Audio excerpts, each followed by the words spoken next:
Hey, please welcome to the show, Alyse Knorr. Hey, Alyse. Hey, how are you? I'm great. Hey, thanks so much for speaking to us today. As you know, maybe you don't know, you may not know.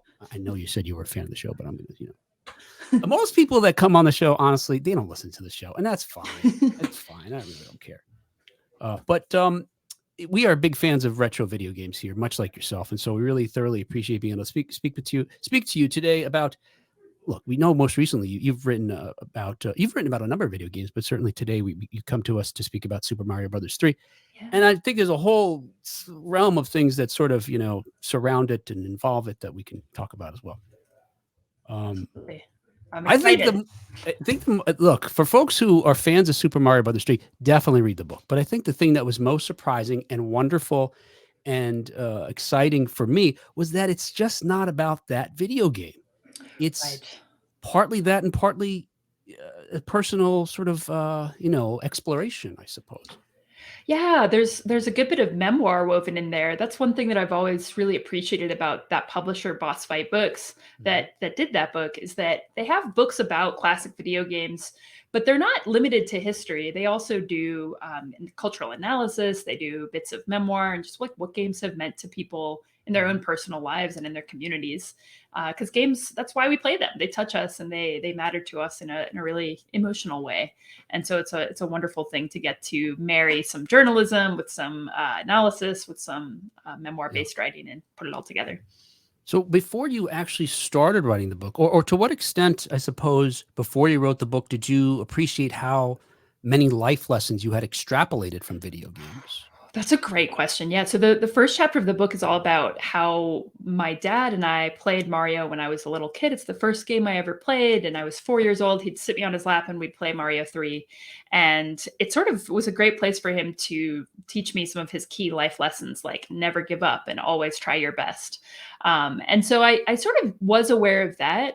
I think that later on in the book, when I talk about how Mario and rescuing the princess was a sort of early sign that I was gay and that I Mhm. liked rescuing damsels in distress for a reason more than just getting points and winning games.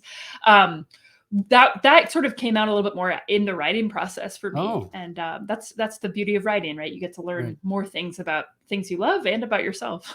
Right.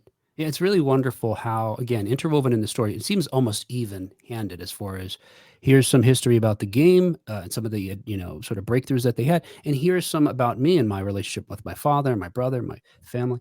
Um, Yeah, Go ahead. I'm sorry. it also became a space to sort of talk about the history of gaming at this crucial moment as the 80s transition into the 90s. Just like what between Atari Crash and Super Mario Brothers 3, what happened that created the environment in which the game was released. It's a Yeah. fascinating time in game history.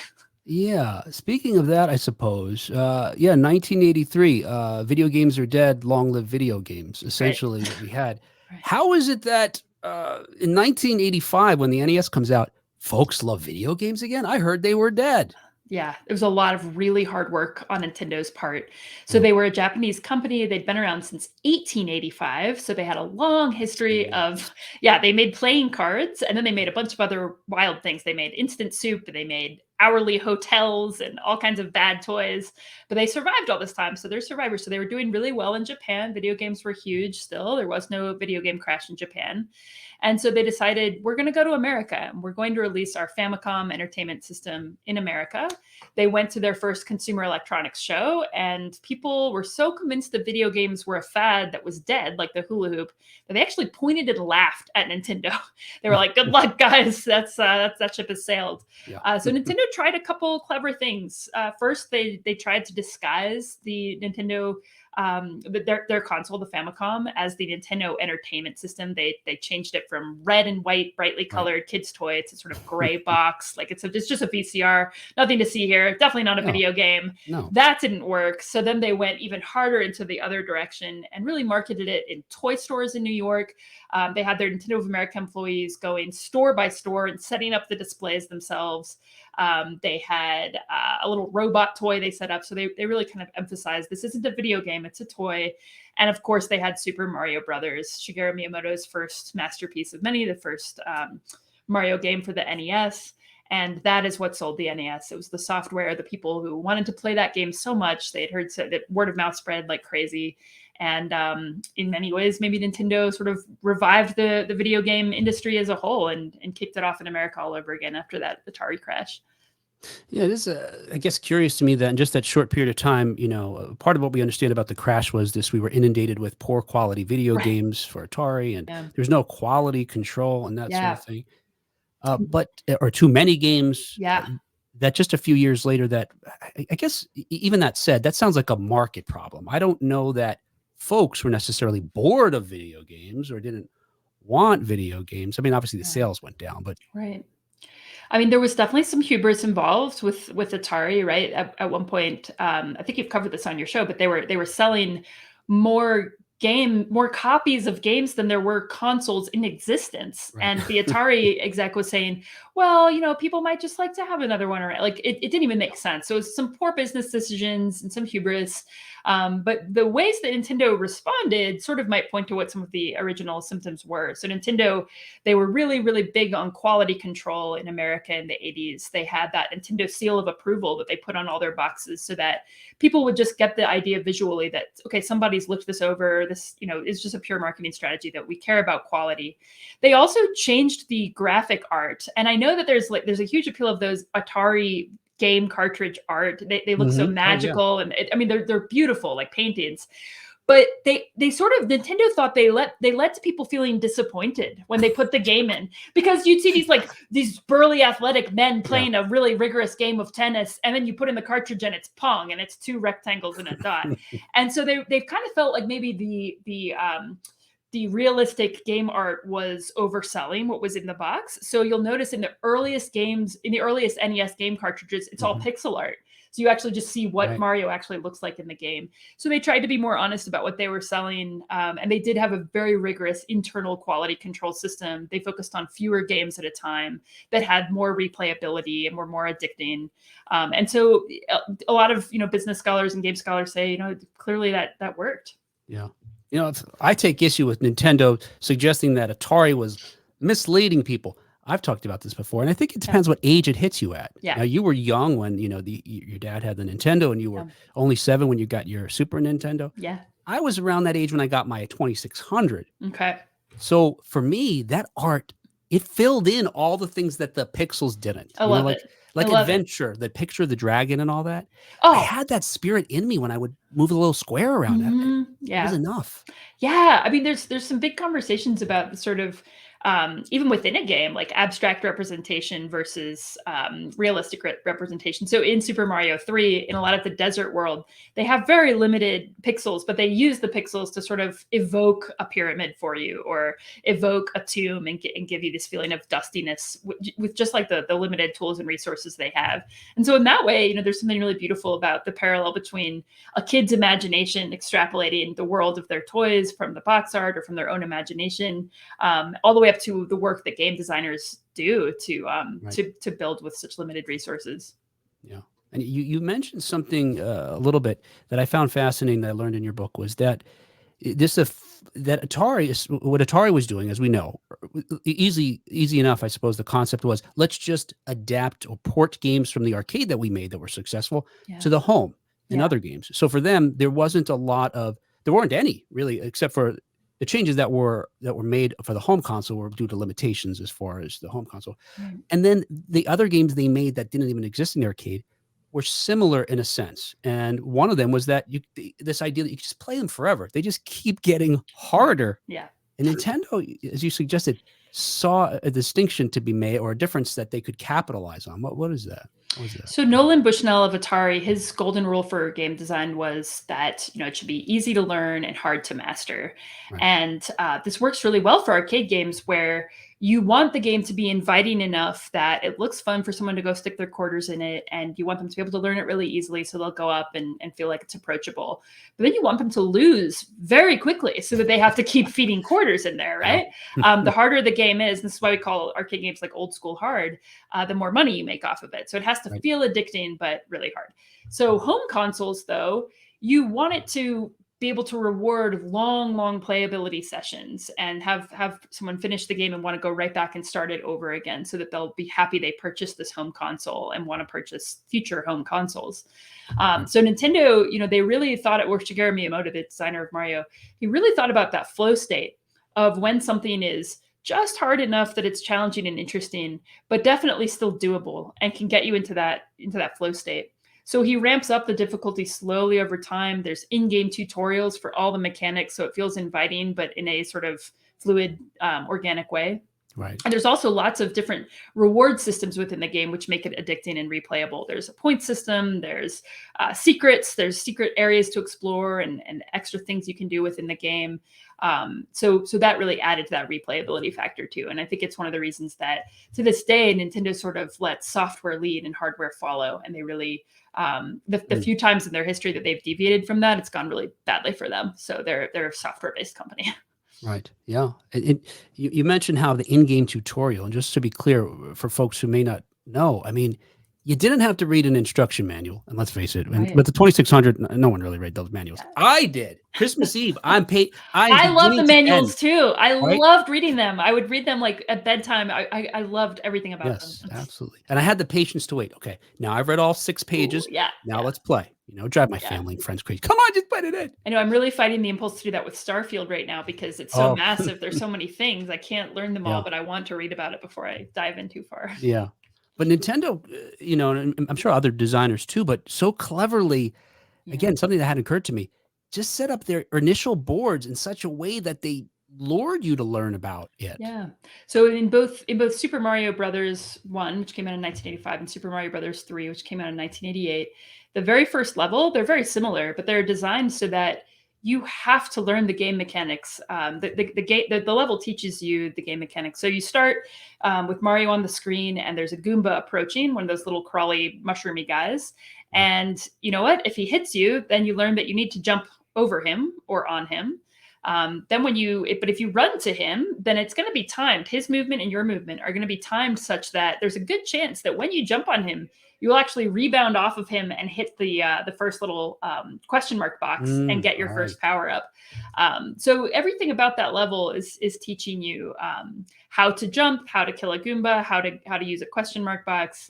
And then Super Mario Brothers 3, right after that, is the famous runway where you are offered a leaf, and there are little guys with wings kind of encouraging you to think about flying, and then there's coins up into the sky. And so there's enough runway and these coins leading up into the sky that you just kind of want to run, and then you want to jump, and you want to follow and say, hey, how do I get those coins that are too high to jump for?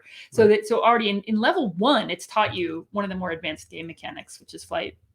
And so much dopamine. Like you get the one thing and then it leads to another one. It just absolutely. And every element of the game is like that, right? From the game feel to just like how it feels to play it. And that's the game's physics and mechanics and the controller, all the way down to the musical effects. And Koji Kondo, the composer of Mario's music and sound effects, if you listen carefully to the sound that you get when you get a coin, it's a perfect fifth, and in other things it's an octave. And there's just something very pleasing about perfect fifths and octaves for our human ears. And so even just the pleasure of hearing a really nice little Pavlovian bell or something, like, oh, I got a coin, I've got to get another one. And then there's a prize at the end of every level in Mario 3, and there's just secrets every time you find a secret, you get a dopamine hit. So yeah, the mini games, there's mini games in there. They just loaded that game with rewards of many kinds so that you would want to keep playing forever. Yeah, very good. And perfect fifth. It's the like an interval of marches and triumphant music. Yes. Star Wars theme. Yes. Superman. Absolutely. It's that same perfect fifth. Yeah. Yeah. Oh, yeah.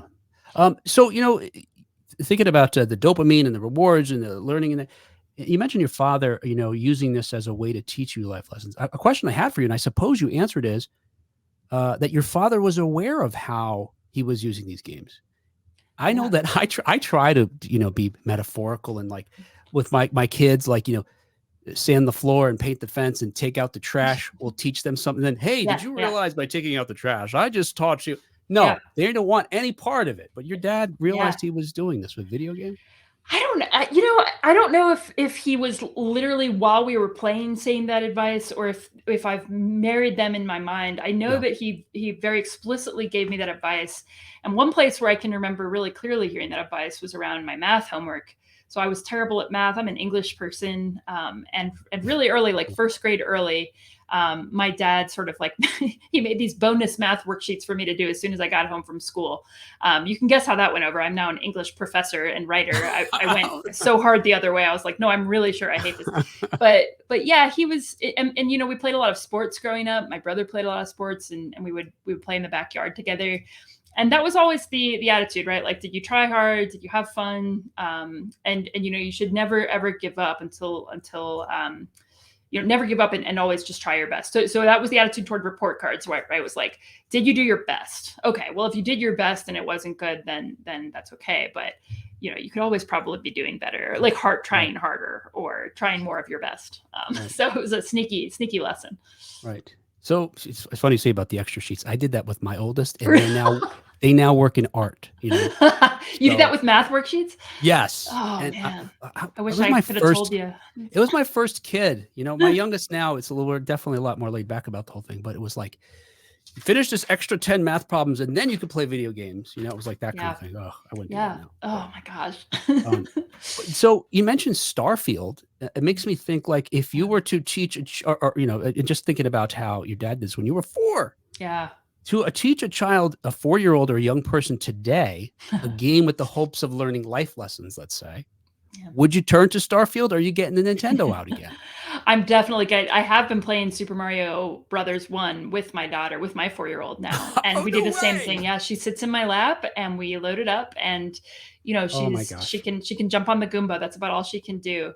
But what's really cool nowadays is that there's so many more games now that they make games for little kids. So she plays the Peppa Pig game on my Xbox, and it's just about making friends and visiting grandma and like playing with toys. And I do think that a game that's more accessible for her in that way gets her in the flow state. And I don't know, I think there's so much to be learned from games about patience and about like the developing of skill and the reward of building up skill through patience and through rote repetition. I think that idea of like grinding is huge, and I hope that it'll make her a better person and not just a weird video game geek like me. Another English professor. Yeah, in the works. There you go. Yeah. No, someone needs to pay for my retirement. So right. I really need her to go into business or like brain surgery. I guess this means I should show her lots of poems all the time, and she'll rebel the other way. Yeah, or Dr. Mario. That's more akin to medicine, maybe. There you go. Yeah, with the like pills flying from the sky. There you go. It does seem that, though, there is a simplicity to older games that allow our minds to make those connections maybe more efficiently than the games do today. Like, there's a certain merit to games today. I played new games, but I don't. I've already played enough old games to maybe make those connections that I don't know that games would enforce those things as quickly. Maybe because they're not, like you're saying, the reward and failure, etc., is not soon enough or quick enough. Yeah, we've a lot of gamers today really value these massive games, which are offering different kind of pleasure, right? Of immersion in a much more realistic, huge world, or they like these really fast moving graphics and photorealistic graphics. I think in the world of like indie auteur gaming, like if you look at games like Limbo or Braid or Fez, these are games that feel very innovative in their gameplay dynamics, the way Mario did when it first came out, or the way a lot of Atari games did when they first came out. And it's because you can have that. It's not about making it huge. It's about making it smart and fun and addicting. And it can be smaller with these auteurs. The biggest change in the game industry, of course, is that when Mario was being made by a group of like 6 people, that was with all of the resources of Nintendo behind it. So it was a AAA game title with all of Nintendo's power and money behind it, made by 6 brilliant genius auteurs and made at that scale. Today, auteurs are funding their small, beautifully made indie game projects on, Kickstarter, while the big game studios are making big games and investing their resources. They're buying up all the genius designers and taking them and kind of funneling into that world of game design. So yeah, it's an industry kind of evolution, I guess. Right. Yeah. Thinking about, again, talking about this concept of failure, another surprising thing I learned in your book was this paradox of failure. Yes. That Yes. it seems, based on your research, that folks like to fail. Yeah. So I highly recommend that book. It's called The Paradox of Failure. It's by Jesper Juhl, who's a game scholar, I think at MIT. Okay. And he calls the paradox of failure exactly that, in real life, people don't like to fail. Like, it doesn't feel good to mess up at work, or right, like make an error Yeah. with your spouse or something. But Mhm. that in a game, it's like a safe place to make mistakes. And actually, not only do we want to win the game, but we don't want it to be too easy. If we don't make mistakes along the way of winning the game and it's too easy, it's not fun. So it's like, Mhm. the games that you throw the controller down and say, "I hate this game. It's driving me crazy." Oh, yeah. It's like that saying, the opposite of love is not hate, it's indifference, right? So like, Mm. when a game makes you really, really mad because you're invested and it's difficult, but you know that you will be able to eventually learn and beat it, that's in that sweet spot, again, the flow state. And that's the paradox of failures, that we want our games to be hard, not too hard, not impossibly hard. More than that, too, what's really interesting is when we fail, we want it to be our fault in the game. Mm. If you Mhm. fail in the game and you feel like it's because the game mechanics are poorly made and it didn't register your jump, or it didn't register your blaster, and you're Right. like, "But I pressed it. It's the game is the one who made me fail." That makes you hate the game in a bad way. Whereas if you're like, "Oh, that's on me. I didn't jump in time." We actually like that like that better. It's less frustrating when we feel like we can go and fix it ourselves. It's so funny because it's this, we're talking about the paradox of failure because that idea of people generally wouldn't expect them to want to fail or Right. like to fail. Right. But there seems to be other even sort of paradoxes in there to me, in the sense that I think in real life, folks quickly look for someone else to blame, Yes.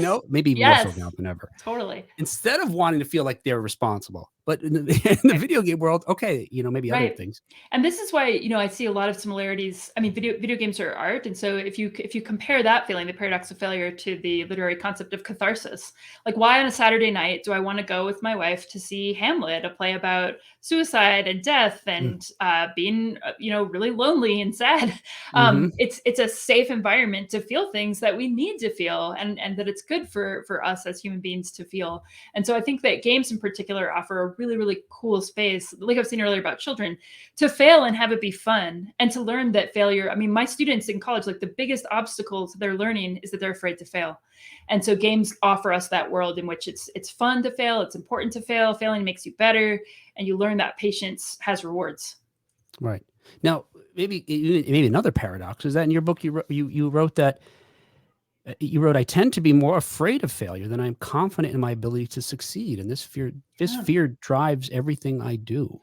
Yeah. I mean, I'm definitely the oldest daughter of an oldest daughter of an oldest daughter, right? Oh. So I have that type A perfectionist. I'm also a woman, and I started in higher ed, in academia, at the age of 23. I taught my first class as a graduate student. And so I went right into grad school. I've been in school my whole life, and I started teaching when I was younger than most of my students.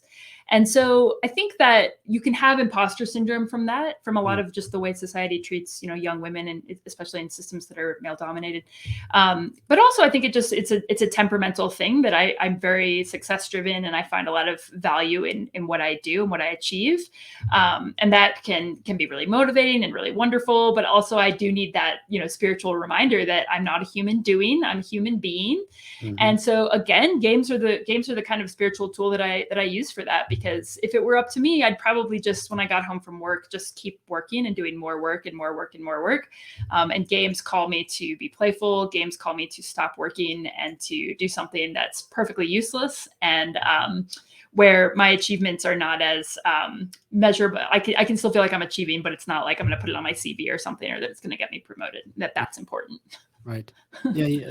And I realize I'm making an observation that's so, obvious, in the sense that games are an escape where you can be your other self. And Yes. so in a game, it makes sense that you're like, I'll fail all I need to fail. Whereas in real life, you have to be a little more, careful with your Absolutely. decision. And this is why the first person shooter genre is so popular. So people get worried about first person shooters, right? Like, is everyone out there just secretly wanting to hurt other people? And Right. like, does Mhm. everyone have these violent power fantasies?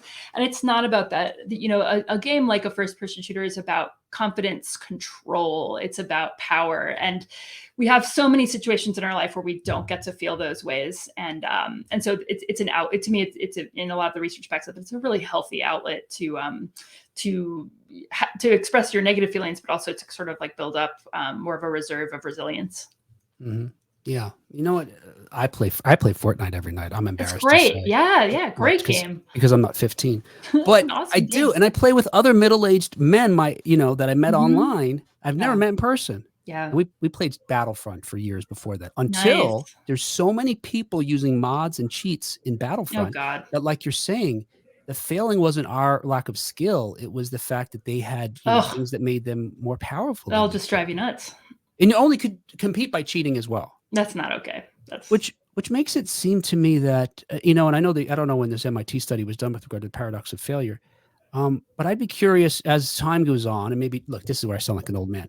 Newer generations mhm. and folks that even in the real world seem more okay with cheating because they feel like they've been robbed or they've been Yeah. things are against them already. So they're evening things by cheating. When in reality, no, they're trying to, ultimately advance past someone who's playing fairly. Yeah. I mean, I think that, I did recently hear a college-aged person say, "I love taking classes online because it's so much easier to cheat." Oh, yeah. And, I don't think it's an accident that, you know, cheating in higher education is on the rise, plagiarism and tools like ChatGPT that make it easier.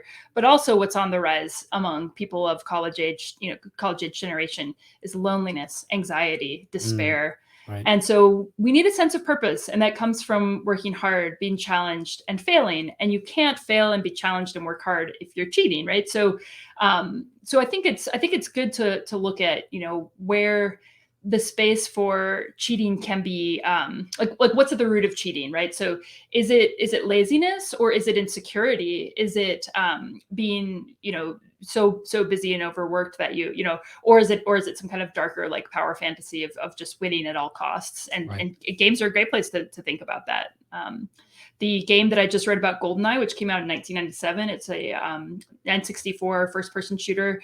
The game developers actually built in a very key cheating dynamic, which is that they allowed players to choose a character who was half the size of all the other characters, making him impossible to shoot. And so the running joke is like, you can't choose odd job, that's cheating, right? And so Yeah. they were interested in friends making their own rules. Like, the game has allowed you this cheating. Will Right. you, in like this social dynamics experiment, make your own rules? And a lot of people did. A lot of people had no odd job rules, or you can't shoot someone until they've picked up a gun rules. The difference is that they were not playing online with strangers. They were playing Right. on their couch with friends with a bag of Doritos. And so it's the anonymity of online gaming that I think makes cheating so widespread. Right. You say GoldenEye and immediately hear the menu music. Yes. Doom, doom. That music is incredible, and there's no reason it had to be as good as it is, but Yeah. it just really, really slaps. It didn't have to. Yeah, be that good.